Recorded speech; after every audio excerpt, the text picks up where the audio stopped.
হয়ে গেছে দেখো আমার মুসুর ডাল, ধনে পাতা, রসুন ফোড়ন, পেঁয়াজ ফোড়ন।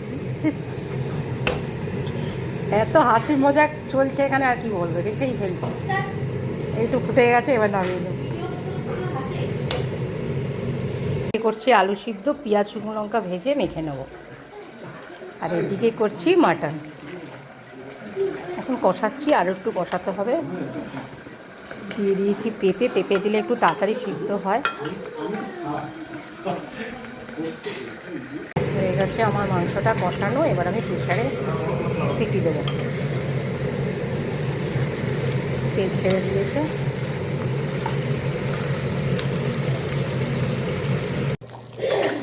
হয়ে গেছে, আমি প্রেসারের সিটিটা খুলে দিয়েছি, একদম পুরো রেডি।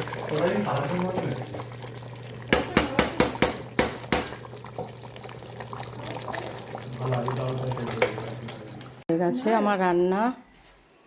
আমি ভাতটা বেড়ে দিলাম। আজকে একটু মূলো ছিল, সেটা ভেজে নিয়েছি। রাঙালু ভাজা, এখানে আলু সিদ্ধ, শুকনো লঙ্কা পেঁয়াজ ভেজে করেছি।